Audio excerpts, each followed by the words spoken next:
pelajaran baiknya kita berdoa menurut agama dan kepercayaan masing-masing. Berdoa dimulai. Berdoa selesai. Ucapkan salam. Assalamualaikum warahmatullahi wabarakatuh. Waalaikumsalam warahmatullahi wabarakatuh. Selamat pagi. Pagi, Bu. Kita cek kabar dulu ya. Nah, silakan berdiri semuanya. Apa kabarmu hari ini? Saya sehat, kamu sehat, kita semua sehat. SMK? Bisa. SMK? Hebat. SMK 6? Luar biasa dan juara.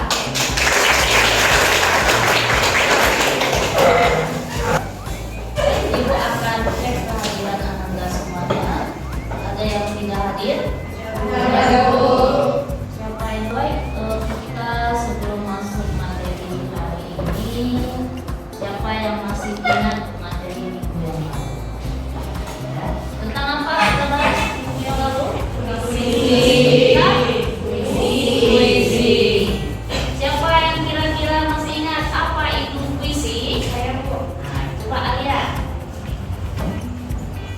Puisi diartikan sebagai rangkaian sastra yang bahasanya terikat oleh irama, matra, rima, serta penyusunan lirik dan lain. Oke, puisi adalah ragam sastra yang terikat dengan nilai tertentu. Benar? Benar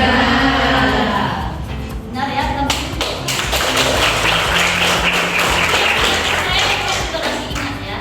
Nah, kira-kira puisi itu ada terbagi berapa macam? Dua atau tiga? Nah, ada yang bisa? Silakan sampaikan. Jenis puisi juga dapat dibedakan berdasarkan bentuknya, yaitu puisi lama, puisi baru, dan puisi kontemporer. Kontemporer. Yang pertama ada puisi lama. Puisi lama adalah puisi yang terikat oleh aturan-aturan tertentu, misalnya jumlah kata atau suku kata dalam tiap baris, jumlah baris dalam tiap bait, persajaan, dan irama. Puisi lama bersifat anonim dan berkembang secara lisan. Jenis puisi lama adalah pantun, syair, Pantun, ada apa lagi? Syair, ya, ada rapina, ada kain, ya, selama, ada stroka. gurindam, mantra, dan bidang. Yang kedua ada puisi baru. Puisi baru adalah puisi yang sudah tidak terikat oleh aturan-aturan yang mengikat seperti puisi lama, sehingga cenderung lebih bebas. Puisi baru diketahui nama pengarangnya dan sudah mulai berkembang, baik secara lisan maupun tertulis. Ya, jadi yang tadi puisi lama tidak diketahui pengarangnya biasanya ya, apalagi seperti pantun ya. Nah, kalau puisi baru pengarangnya disebutkan. Nah, kalau puisi kontemporer, Puisi kontemporer adalah jenis puisi yang sudah tidak menggunakan kaidah penulisan puisi pada umumnya. Puisi memiliki kebebasan dan mengekspresikan gagasannya tanpa terikat oleh aturan baris, bentuk, ataupun irama. ya, jadi kalau kontemporer ini puisinya dia lebih bebas, dia tidak harus satu bait 4 baris, tidak harus terikat dengan satu barisnya itu ada 4-5 kata, mau satu kata pun kamu boleh. Namanya dia bebas, tidak terikat. Oke, kita dalam puisi itu unsur batin sangat penting. Tema, ya, kita harus tentukan tema. Kemudian nilai rasa, bagaimana perasaan dari puisi, suasananya, kemudian suasana itu mengerti dengan nada. Apakah nadanya itu sedih, apakah nadanya menyenangkan, ya. Dan terakhir juga ada amaran. Ya, jadi puisi kamu itu harus ada namanya pesan. Nah, hari ini apa kaitannya dengan pelajaran kita yang lalu? Yaitu hari ini kamu akan menulis puisi. Kita lihat dulu.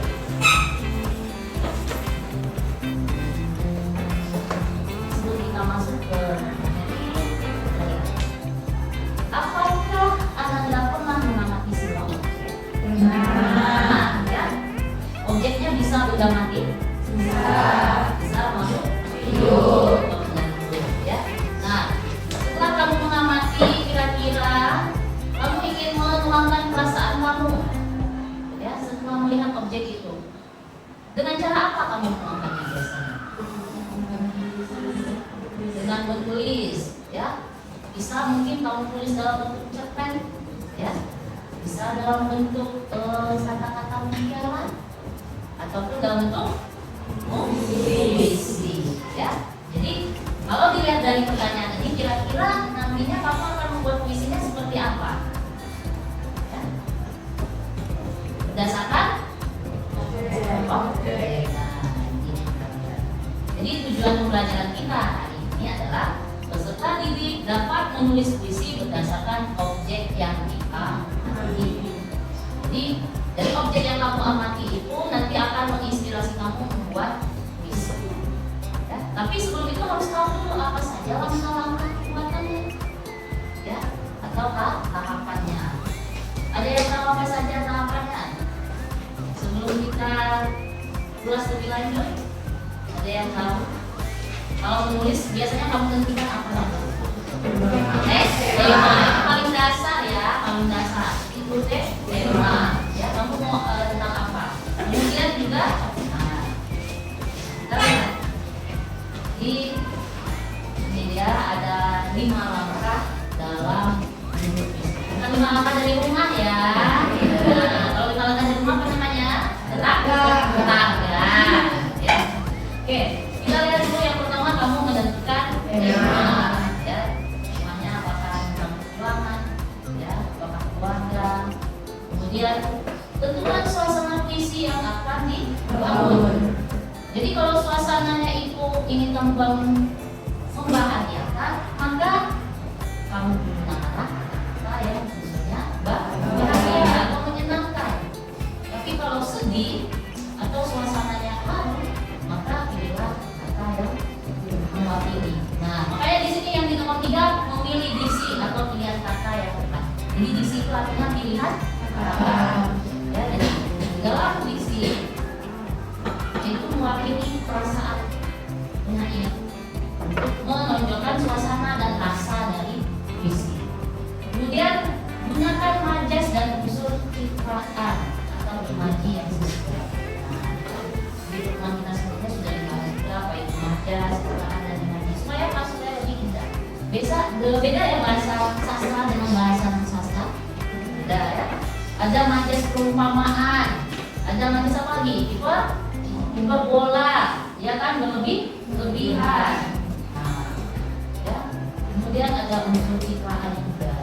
Ini citraan lihatan kah, kebenaran kah. Kemudian imaji. Jadi kamu perlu menggunakan kata-kata yang sifatnya itu bisa menambah indah dan menarik. Kemudian yang selanjutnya adalah makna atau pesan yang terkandung dalam puisi. Jadi seperti yang dikatakan sebelumnya, amanat atau pesan itu juga penting. Saya membuat puisi tujuannya untuk apa? Pembelajaran yang bisa diambil apa? Ya, jadi minimal untuk diri saya sendiri. Ya, ngomongin orang ya, apa judulnya? Tarawih dan sholat Id diadakan. Tarawih dan sholat Id. Berdasarkan objek ini, maka terinspirasilah ya, seseorang membuat puisi.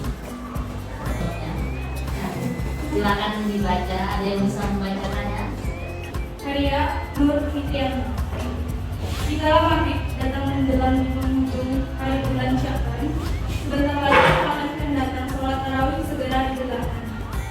Oh, tapi sayang, seribu sayang, semenjak masa hampir tak terasa semua ini tak lain sebabnya karena kecil datang tak diundang. Malam tarawih pertama sunyi senyap tanpa suara. Gema takbir sang imam serta ayat suci yang dilantunkan ini tak lagi ada.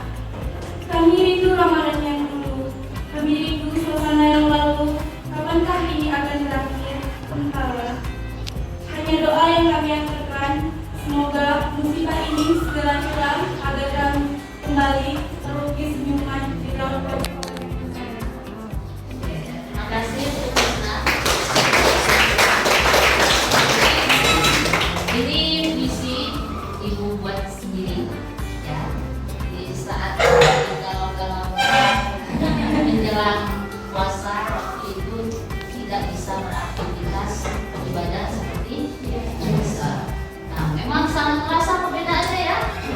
tidak ada suara, ya ini mungkin sedikit didramatisir sebenarnya, walaupun masih ada suara-suara apa juga, tapi tidak ada ramai-ramai bersama-sama pergi tarawih ya, suara tadarus tidak ada ya waktu itu. Dan itu tidak tergambar kapan akan berakhir. Ya kita tidak tahu kapan berakhirnya. Apakah kita selamanya akan terkurung di dalam rumah? Ya, nah, alhamdulillah sekarang sudah walaupun masih ada, ya. Nah, di sini kita lihat apakah ada pengulangan kata? Ada pengulangan bunyi ada? Nah, ya, salah satunya kalau ibu, ya ibu pribadi kalau membuat visi biasanya ibu mencari akhiran ataupun rima, ibu bermainnya di rima, jadi mencari bunyi yang sama. Baik itu ABAB atau AAA atau AABB ya. Nah, itu. Nanti kamu bebas ya. Cuma ibu suka ada bunyi ya. Jadi menjelang, datang, sabar, tidak karena. Ini untuk membuat seperti ini itu kita perlu diksi. Menyeleksi kata-kata ya. Cocok ya, tetapi dia tidak menyalahi atau prolegnya. Nah, ibu tidak menyebutkan di sini corona ya, tidak ada COVID. Ibu hanya bilang si kecil itu perumpamaan. Si kecil yang berdampak besar, sangat besar, ya. Sehingga orang takut. Bahkan terakhir ibu baca ibu lihat berita, itu ada satu keluarga yang dia 3 tahun tidak keluar dari rumah. Jadi waktu didatangi oleh dinas sosial, keadaan rumahnya tahu lah 3 tahun bagaimana. Mungkin dia hanya memesan dari pakai apa saja. Jadi kondisi rumahnya kotor juga, mereka tidak terkena matahari, pucat karena takut corona. Ya, ya. Jadi ada ibu, ada anak laki-lakinya. Nah, jadi di sini bagaimana suasana puisi ini? Sedih. Tapi juga ada, apakah ada harapan juga? Ada harapan supaya cepat berhilang. Nah, ini contohnya. Kemudian ketika kamu dalam menulis puisi, nah ini kamu perhatikan juga persamaan konsonan. Huruf konsonan tahu? Ya, di luar dari huruf vokal atau a, i, u, e, o. Kemudian persamaan vokal, persamaan bunyi pada awal larik. Ya, larik itu sama dengan baris. Ya, artinya sama dengan baris. Bunyi pada tengah larik atau juga bunyi pada akhir larik. Jadi itu ya bagaimana ini sekarang ibu bebaskan sama kalian, nanti ibu akan kasih objeknya, silakan kamu interpretasi objek itu dalam bentuk puisi. Mau kamu hidupkan suasananya seperti apa terserah ya, mau suasana bahagiakah sesuai atau tidak dengan objeknya, atau mau suasana haru gitu atau menyedihkan itu kamu, atau kesepian kan ya, itu tergantung kamu ya. Sampai di sini mau ditanyakan, ada yang mau ditanyakan? Tidak ada? Oke, kalau tidak ada ibu yang bertanya. Oke, Keja, kira-kira dalam membuat puisi langkah pertama yang harus kita cari apa? Menentukan temanya ya. Supaya apa? Supaya apa? Dia tahu alasannya?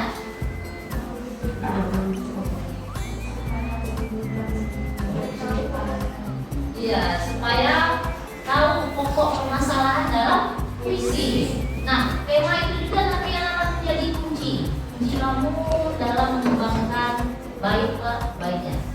Kalau temanya cita-cita misalnya, berarti ada unsur cita-cita dan di dalam bait. Ya, oke, tidak apa ya, terima kasih. Kalau tidak ada pertanyaan lagi, kita lanjut saja langsung praktik ya. Nah, apakah gambar yang akan muncul Maunya gambar apa? Itu membuka Buka.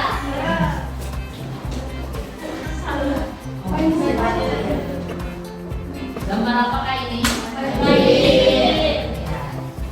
Ini gambar di suatu wilayah dari atas ya, untuk gambarnya, yaitu hampir seluruhnya banjir. Di sini ada sawah ya. Nah, kemudian apakah ini jalan raya atau memang sungai? Kita tidak tahu sekarang, karena ada sama rata. Nah, ini ada rumah-rumah. Nah, kira-kira dari gambar ini, apakah kamu mau melihat dari sisi alamnya, sisi nanti dari korbannya kan? Nah, silakan, ya bebas. Nah, di sini tinggal kamu buat 3 bait puisi.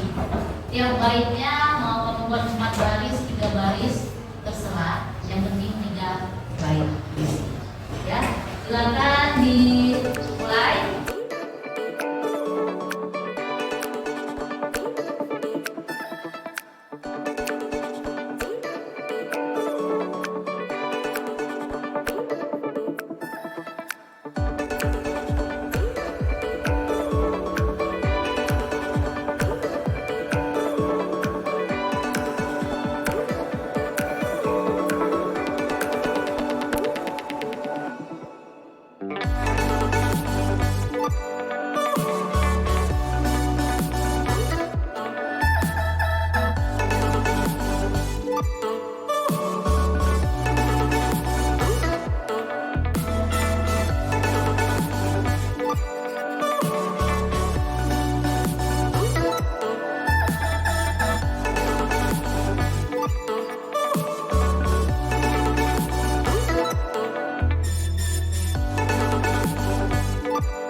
Oke, silakan siapa yang mau tampil pertama?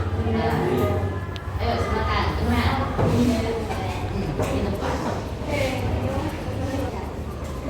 Air dalam jumlah yang banyak, begitu keruh warnanya.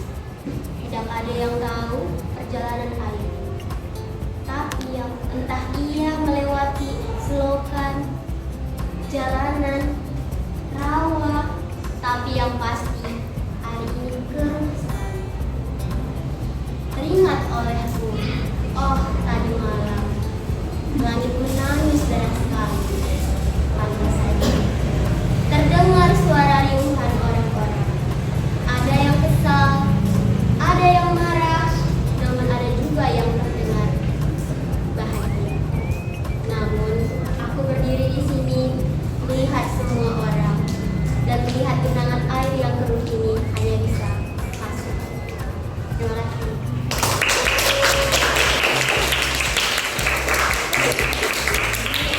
Puisi karya dari Imel ya. Bagaimana? Apakah sudah menggambarkan atau sudah sesuai dengan gambar yang ada di depan? Ya. Genangan air ya, entah dia menutupi selokan, entah menutupi jalanan ya. tidak tahu kemana akhirnya ya. Ada orang yang marah, yang kesal, ada yang bahagia ya, mungkin bagi anak-anak ya. Nah, itu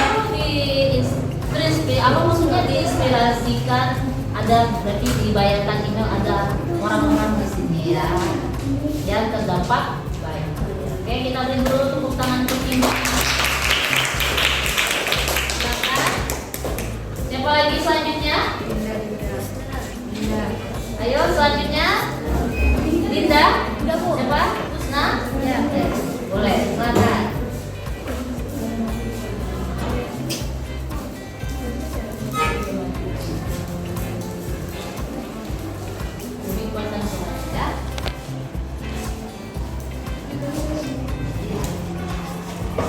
Assalamualaikum warahmatullahi wabarakatuh.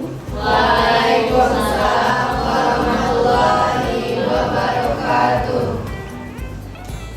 Judul puisi saya, Air yang Terbenam, Cipta Nanam. Kota kecil yang ramai masyarakat terdengar berisik dari keramaian. Masyarakat yang pulang pergi jelas terlihat. Hujan pun tiba mengguyur kota kecil kami. Kota kecil yang kemarin terlihat ramai terdengar sangat berisik. Kini hanya terdengar genangan air. Kami panik dan kami khawatir.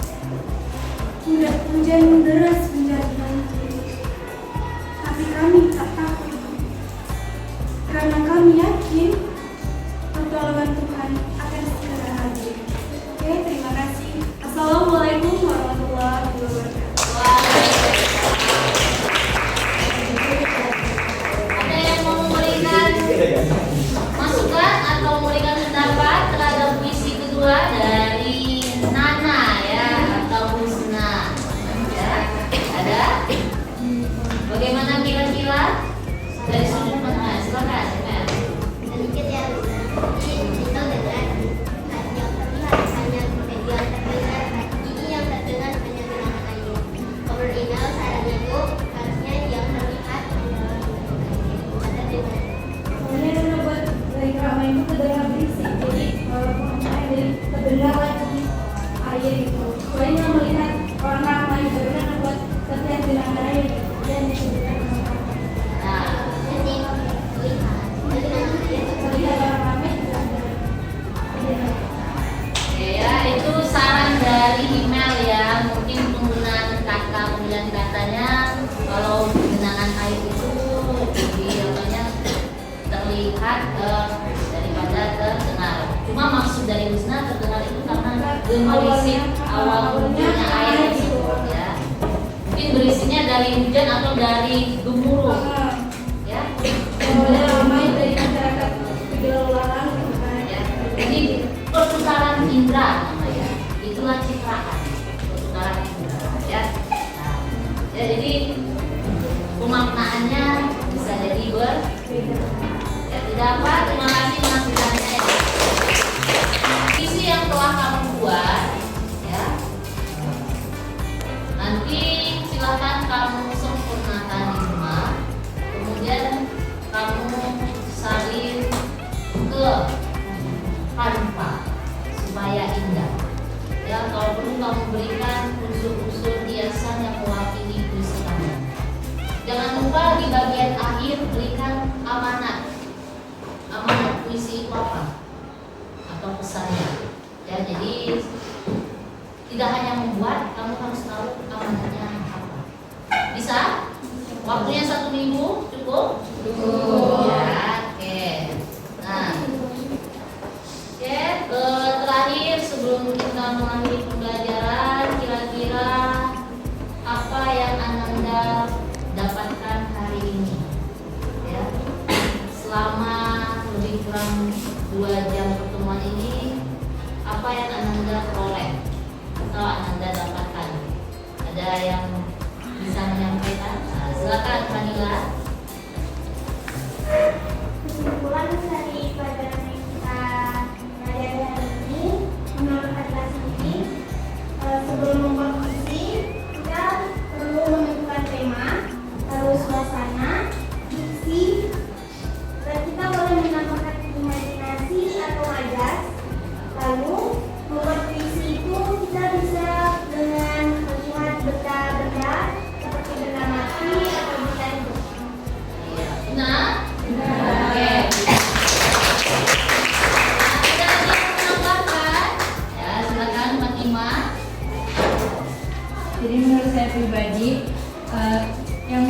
diperoleh dari pembelajaran ini tuh kita dapat mengetahui bagaimana cara membuat puisi, terus apa langkah-langkah penting atau awal yang kita lakukan untuk membuat puisi. Terus juga kita harus menentukan tema, suasana atau apa yang mengandung dalam puisi tersebut. Ya, apa yang terkandung di dalam puisi. Ya, terima kasih Pak Firman. Itu ada beberapa tahapan dan yang paling penting jangan lupa pesannya harus ada. Ya, dalam membuat puisi inspirasinya bisa dari mana saja, bisa objek yang benda mati maupun benda hidup. Oke, nah silakan tuangkan perasaan kamu melalui puisi. Biarlah dibilang apa namanya? Alay-alay ya. Anak senja malahan ada yang kasih gelar ya. Kalau sudah menyangkut puisi, oh anak senja. Padahal bukan seperti itu. Kita hanya mengekspresikan diri kita dalam bentuk kata puisi. Ya. Semakin sering kamu menulis, semakin banyak penggunaan kata. Ya. Oke, terima kasih atas pertemuan kita hari ini. Jangan lupa lanjutkan di rumah, ya, diperbagus lagi. Kemudian nanti disalin tanpa di print minggu depan atau pertemuan berikutnya silakan dibawa untuk dikumpul. Ya. Ya, ada pertanyaan lagi? Ya, baiklah. Untuk mengakhiri pembelajaran kita ini silakan kepada ketua kelas untuk mengakhiri silakan. Siap, gerak. Sebelum mengakhiri pelajaran, baiknya kita berdoa untuk agama dan kepercayaan masing-masing. Berdoa dimulai.